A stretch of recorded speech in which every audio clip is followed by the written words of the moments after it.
Habang namamatay ang kanyang tropa sa Ukraine, nasusunog ang mga termina ng langis ng Russia at ang kanyang mga kaalyado sa buong mundo ay humihina o napapabagsak. Si Putin, kahit papaano, ay may aprika pa siyang masasandalan. May impluwensya, boses at kapangyarihan pa rin ng Russia doon. Unti-unting nawawala ang lahat. Matinding dagok ang tinamo ng Russia sa Africa dahil sa makasaysayang kahihiyan sa Mali na nagbabadya ng kapahamakan kay Putin. Tinraidor ang leader ng Russia. At ang magiging epekto nito kay Putin ay mas malala pa kaysa sa nakikita sa unang tingin. Umiikot ang lahat sa Africa Corps ng Russia. Nabuo ito mula sa mga labi ng grupong mersenaryo ng Wagner na matagal nang ginagamit ng Russia para tulungan ng gobyerno ng Mali na mapanatili ang kontrol sa kanilang mga tao. Ang Africa Corps ay inaasahang magbantay sa gobyerno ng Mali at palaganapin ang impluwensya ni Putin sa Africa. Ngunit noong Abril 27, biglang nawala ang lahat. Sa hilagang lungsod ng Kidal, kuta ng Africa Corps at mahalagang sentro sa Mali, isang sabayang pag-atake ng hilag rebelde ang nagdudot ng pagkakahiwalay, pagkubkob, at pagpapaalis sa puwersa ng Russia at Mali mula sa bayan. Nangyari ang pag-atake matapos ang magkakasunod na opensibang pinagsama ang mga puwersa ng mga grupong rebelde laban sa puwersa ng Russia at gobyerno sa buong Mali, kung saan tinatayang 12,000 mandirigma ang sangkot ayon sa Africa Corps. Hindi pa opisyal na kumpirmado yon.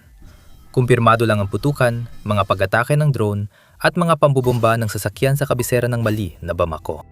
Namatay na si Sadio Camara, Ministro ng Depensa ng Mali. Isa siya sa mga biktima ng car bombing na pumatay rin sa dalawa niyang apo at pangalawang asawa. Ang mga rebelde tulad ng Azawad Liberation Front na mga Tuareg separatists at Group for the Support of Islam and Muslims na ayon sa Arab News ay konektado sa Al-Qaeda ay umatake sa militar na junta ng Mali sa buong bansa. Hindi dapat nangyari ang mga ito. Hindi inaasahan ni Putin ang ganitong koordinasyon. Isang malaking kahihiyan nito para sa Rusya na may epekto pang tatalakayin. Sa pagbabalik sa Kidal, ipinakita ng mga alyadong puwersang umatake sa lungsod na kinaroroonan ng isang base militar ang pagiging hindi epektibo ng Africa Corps ng Rusya. Ang mga Russian na bayarang sundalo na dapat sanay magpuprotekta sa kanilang mga kasosyong junta ng Mali ay nauwi sa pagkakulong sa loob ng kanilang base. Imbes na lumaban, nakipagkasundo na lang ang Africa Corps at hukbo ng Mali sa mga nag-aaklas. Hindi na magkakaroon ng pagdanak ng dugo. Sa halip, aalis na lang ang Africa Corps sa kampo nila na parang talunan. Habang umalis sila, sinunog ng mga puwersang Ruso at taga-Mali ang mga kagamitan sa kampo bilang desperadong hakbang para hindi ito mapasa kamay ng kalaban. Ito ang lakas ng mga Ruso na dapat mapagkatiwalaan ng hunta ng Mali. Ibinunyag ng Africa Corps na tigring papel lang sila. Marahil ang dalawang pinakanakapipinsalang aspeto ng lahat ng ito ay nagmumula sa mga nagawang nabaliwala at sa mga kagamitang nawala. Makadalawat kalahating taon bago muling mabawi ng mga rebelde ang Kidal, nagawa ng mga puwersa ni Putin sa Mali ang isa sa pinakamalalaking pagpapakita ng kapangyarihan nila. Nilusog nila ang lungsod at itinaas ang Watawat matapos maagaw ang Kidal mula sa mga rebeldeng Tuareg. Noon, ito ang kailangang makita ng Mali. Isang malakas na puwersa na nagbibigay kakayahan sa kanilang hunta na labanan ang mga separatistang tumututol sa kanila. Sa 30 buwan, magkasamang pinanatili ng Africa Corps at hunta ng Mali ang kontrol sa Kidal. Ang abrin na pag-aalsa ay sumira sa lahat ng kanilang pinaghirapan sa ilang araw. Napahiya si Putin, lalo na nang makita ang mga nawalang kagamitan ng Russia sa Kidal. Sabi ni Militany, nawalan ng isang BTR-82A na armored personnel carrier, isang Tornado U na armored vehicle, at isang VP-11 na armored vehicle na gawa sa China ang mga bayarang sundalo ng Russia. Inangkin ng Russia na may pagkalugi sa Africa Corps, pero di nila binanggit kung ilan. Hindi rin alam ang nangyari sa mga armored vehicle na BMP-3, Tiger M, at Spartak 5, Siyam na 0-5, isa na gamit ng Corps laban sa mga nag-aaklas na rebelde. Malababong nailabas ng Africa Corps ang mga sasakyan mula Kidal nang magkasundo ang bayarang sundalo ng Russia para umalis. Malamang sinunog o nasamsam ang mga ito. Ito ang mga gamit na sanay pumigil sa ganitong pangyayari sa Kidal. Ngayon, ang mga nawalang sasakyan ng Russia ay patunay ng kahinaan ng kanilang kapangyarihan sa Mali. Nakita sana ito ng hunta ng Mali kung hindi sila masyadong pursigidong makipagtulungan sa Russia para mapanatili ang kapangyarihan nila. Noong Hulyo, 2024 na ranasan ng hunta ang sagupaan ng mga bayarang sundalo ng Russia at mandirigmang Tuareg. Natalo ang mga bayarang sundalo ng Wagner Group na ngayon ay Africa Corps. Malaki ang kanilang pagkatalo. Dose-dosenang namatay sa labanan kontra Tuareg malapit sa hangganan ng Algeria, kabilang ang ilang kasapi ng hunta. Iyon ang naging babala sa hunta at hindi sulit ang proteksyon ng Russia gaya ng sabi ni Putin. Si Ulf Lissing, na isang analyst sa Konrad Adenauer Foundation na naka-assign sa Mali, ay nagsabi na ang nangyari sa Kidal ay walang iba kundi isang matinding kabiguan para sa Russia. Ang mga Ruso ay nandoon para sa seguridad. Pero ayon kay Lissing sa Radio Free Europe, Radio Liberty, umalis sila ngayon sa kahiyahiyang paraan. Kahit sinabi nilang natupad na ang mga layunin. Makikita mo na, iniiwan nila ang buong drone stations. Ang Africa Corps at ang Russia na nagkunwaring maraming ginagawa ay nabigo rin sa huli, dagdag pa niya.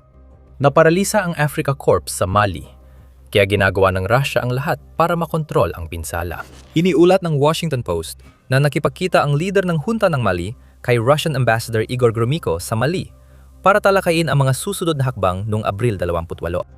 Ginamit ng Russia ang pagkakataon upang kondenahin ang insurhensya bilang isang tangkang kudeta, habang ang leader ng hunta ng Mali, Assimi Goïta, ay ginamit ang pagkakataon upang ipakita ang kanyang mukha sa unang pagkakataon mula nang bumagsak ang Kidal.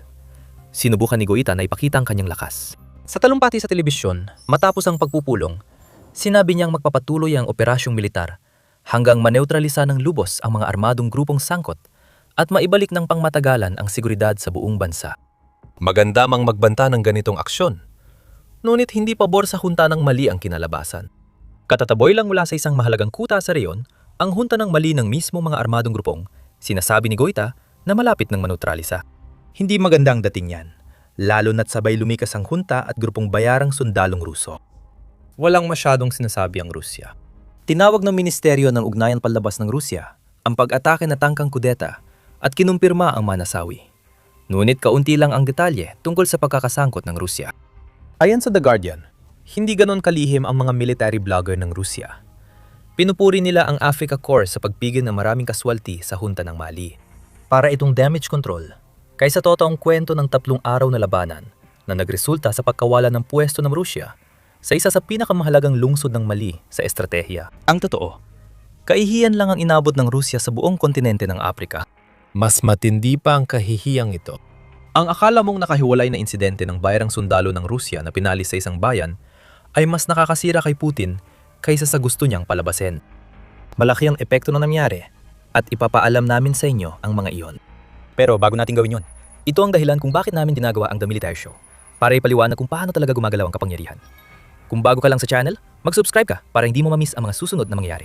Para maintindihan kung bakit masama ang nangyari sa Mali para kay Putin, dapat nating alamin ang kahulugan ng operasyon ng Africa Corps doon para sa Russia. Ang Mali sana ang magiging base at testing ground ng Russia sa Africa. Madalas parang maliit na marka lang ang bansa sa pandigdigang geopolitical radar. Minsan mo lang maririnig ang tungkol sa mga tangkang kudeta o pag-atake ng terorista. Pero malayo ang Mali sa pagiging makapangyarihan sa pandaigdigang entablado. Ngunit sa maraming taon, naging sentro ng labanan sa kapangyarihan ang Mali sa pagitan ng Rusya at Kanduran. Mukhang nanaig ang Rusya sa labanan na yon. Noong 2013, natuwa ang gobyerno ng Mali nang dumating ang mga sundalong Pranses para labanan ng mga militanteng umagaw sa isang pag-aalsa at nagbantang sakupin ng bansa. Isang 5,000 kataong puwersa ng mga sundalong Pranses ang ipinadala sa Mali at sa loob ng ilang panahon ay tila nagwagi ang Kanduran sa puso ng mga taga-Mali. Noong 2021, nagdesisyon si Pangulong Emmanuel Macron ng Pransya na nagbago ng lahat. Inanunsyo niyang kalahati ng puwersa ng Pransya sa Mali ay babawasan. Agad ang naging matinding pagtutol. Inakusahan ni punong ministro ng Mali, Choguel Maiga, ang Pransya ng pag-abandona, na ikinagalit ni Macron at kinundena niya ang militar na pamahalaan ng Mali bilang walang demokratikong lehitimasyon matapos ang 2 kudeta sa loob ng wala pang 1 taon. Kitang-kita ang pagkakabaha-bahagi. Ang opinyon ng publiko sa Mali ay tumalikod din sa presensya ng mga sundalong Pranses, na ang ilan ay tinitingnan bilang mga kolonyalista sa kanilang teritoryo. Nakita ng Rusya ang lahat ng ito at napansin nilang may pagkakataon silang punan ang puwang sa kapangyarihan. Matapos ang sigalot sa Pransya, nag-alok ang Rusya ng mga mercenaryong Wagner para palitan ng umalis na sundalo ng Pransya. Marami sa Mali ang tumanggap nito, naniniwalang mas neutral ang Rusya at hindi interesado sa politika ng Mali ayon sa BBC. Inosente man ang paniniwala, ito ang nagbigay daan sa Rusya upang makapaghatid ng simbolikong dagok sa Pransya at Kanluran habang pinalalawak ang impluwensya nito sa Afrika. Umepekto ang diskarteng ito nakapatay ng 2 ibon sa isang bato. Lumakas ang impluensya ng Rusya sa Mali nitong mga nakaraang taon. Pagsapit ng Agosto, 2024 pinutol ng Mali ang ugnayang diplomatiko nito sa Ukraine. Dahil sa pahayag ng kanilang gobyerno na ang mga opisyal ng Ukraine ay naglabas ng mga pahayag na sumusuporta sa mga rebeldeng separatistang Tuareg. May ulat na sangkot ang mga serbisyong paniktik ng Ukraine sa labanan ng separatista at Malian junta malapit sa hangganan ng Algeria, na lalong nag-iisa sa Mali. Tuwang-tuwa ang Russia.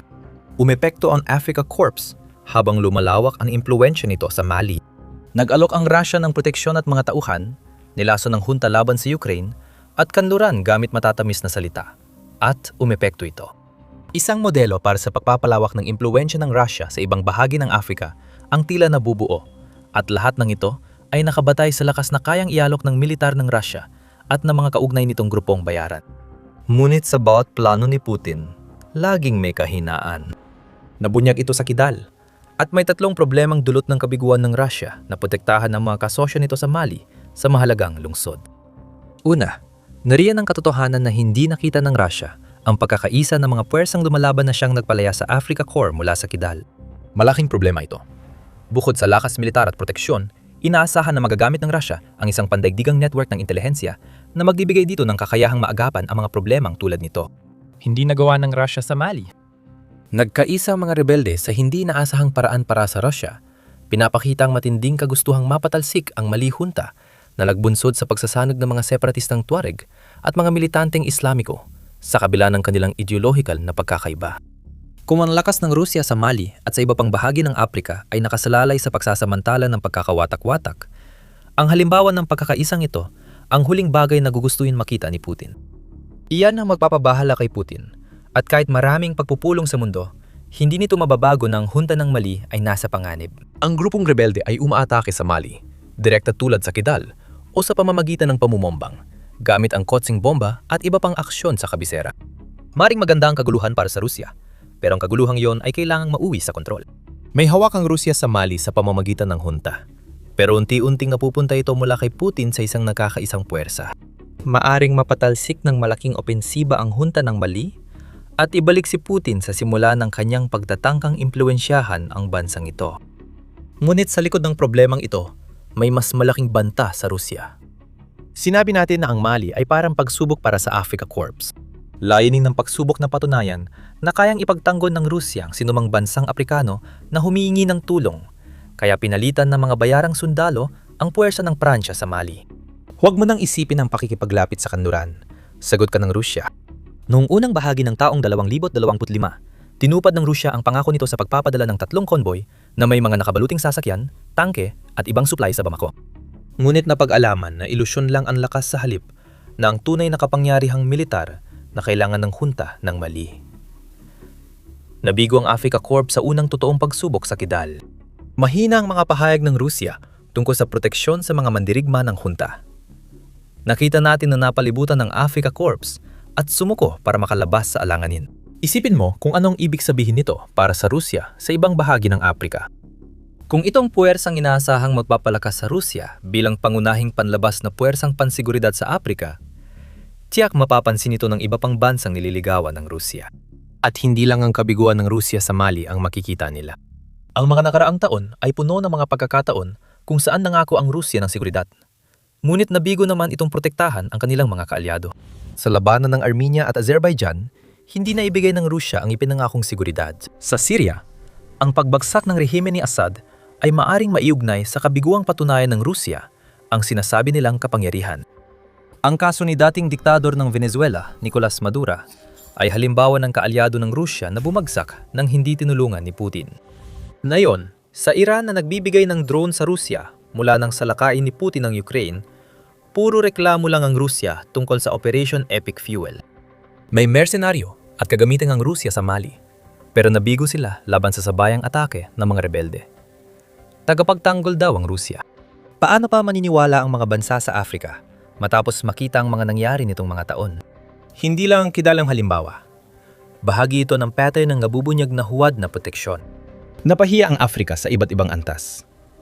Bilang puwersang pansiguridad, nabigo itong pigilan ang pambubomba ng sasakyan na pumatay sa ministro ng depensa ng Mali. Sa Kidal, Nabigo itong gumanap bilang isang puwersang panlaban na kayang itaboy ang anumang pag-atake ng mga rebelde na maaring nagkakaisa. Wala silang gamit tulad ng dala ng Rusya sa laban. Lalong lumalah ito dahil lantad ang suporta ng Rusya sa hunta ng Mali. Hayagang ipinangako ito. Kaya wala nang dahilan si Putin magkunwaring. Wala siyang alam na dati niyang ginagawa para baliwalain ang kabiguan ng Rusya. Ang nangyari sa Mali ay hayag at nauwi sa ikatlong problema ng Rusya. Nasa bingit ng pagkasira ang mga ambisyon ni Putin para sa Afrika. Ang pagtatayo ng mga alyansa gamit ang iyong lakas ay gumagana lang kapag may tunay kang lakas para panindigan yon. Ipinapakita ng pagkawala ng Kidal na kulam sa lakas at organisasyon ang Africa Corps kumpara sa Wagner Group. Nakaranas ng ilang tagumpay ang Wagner sa Mali, bago naghimagsik ang leader nilang si Yevgeny Prigozhin laban kay Putin at napatay. Ang corp na isinilang mula sa abo ng grupong yon ay hindi kasing husay sa pagpapalaganap ng impluwensyang Ruso sa Afrika. Oportunismo ang dahilan ng lahat ng ginagawa ni Putin sa Afrika. Kung makakita ng pagkakabaha-bahagi o kaguluhan ng Russia, sinasamantala nila ito. Ganyan bumubuo ng impluwensya si Putin.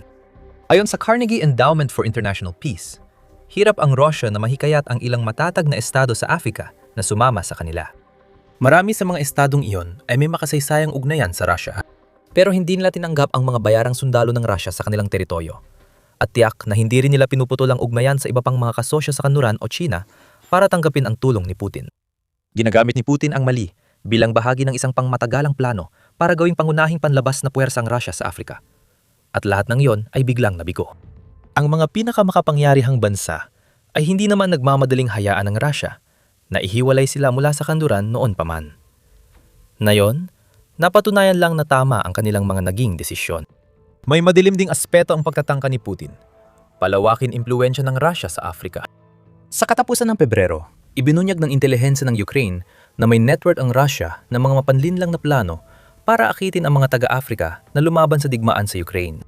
Sa panahon ng ulat, merong 1,700 at 80 mamamayan mula sa kontinente ng Afrika na lumalaban sa Ukraine, na nagmula sa 36 na bansa sa buong kontinente.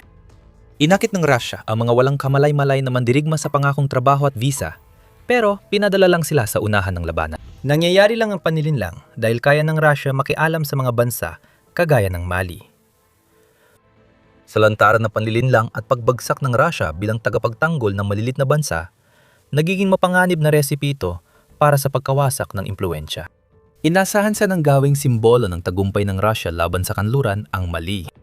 Pagkatapos ng Kidal, posibleng magdulot ito ng malaking pagbabago sa kapalaran ng Russia sa Afrika. Ang tanging posibleng paraan para mapigilan ni Putin ang patuloy na pagdurugo ng Russia ay ang pagtulong sa hunta ng Mali na mapagtagumpayan ang banta ng mga rebelde na kinakaharap nito ngayon. Paano magagawa ito ng Russia? Kung isa sa dahilan ng kahinaan nito sa Mali ay hindi nito kayang ibigay ang kinakailangang tulong militar sa hunta. Abala si Putin sa digmaan sa Ukraine at kailangan niya lahat ng sundalo at gamitan para ipagpatuloy ang pananakop. Mahigit 1.3 milyong tao at 10,000 unit ng kagamitan na ang nawala ng Russia sa Ukraine. Anumang puwersang ipadala nito sa ibang bansa, kahit puwersang mersenaryo pa, maapektuhan pa rin ng ilang taong digmaan, lalabis na nagpahina sa Russia. Ang Africa Corps sa Mali ay maaring iyon na lang makuha ng hunta. Kung patuloy pang makadadagdag ng mga tagumpay ang nakakaisang mga rebelde, posibleng maulit ang nangyari sa Syria. Nagsisimula sa malaking dagok, saka bumabagsak ang rehimen. Sa huli, mawawala na naman ng isa pang kaalyado at saklaw ng impluwensya ang Rusya, na lalo pang nagpapahina sa mga pagtatangka ni Putin na ipakita ang sarili bilang isa sa mga pangunahing figura sa geopolitika ng mundo. Habang humihina ang impluwensya ni Putin, lalong pinasakit ng Ukraine ang kanyang kalagayan. Lalo pang lumalakas ang pinakamalaking kaaway ng Rusya sa impluwensya. Pinapatunayang mas mahalaga ang pagkakaisa kaysa pagsasamantala sa pagkakawatak-watak. Tingnan na lang natin ang umuusbong na pakikipag-ugnayan ng Ukraine sa Japan bilang halimbawa. May nagawa ang Japan ng kamanghamanghang hakbang para tulungan ang Ukraine laban sa Rusya, na nagbunga ng alyansang magdudulot ng epekto sa Rusya at Ukraine sa mga susunod na taon. Gusto mo pa ng detalye? Panoorin ang video namin tungkol sa Japanese terror AISA drone na papunta sa Ukraine. Kung nagustuhan mo ang video, mag-subscribe sa The Military Show para updated ka sa aming pagsusuri ng pinakamahalagang kaganapang geopolitical sa mundo. Salamat sa panonood.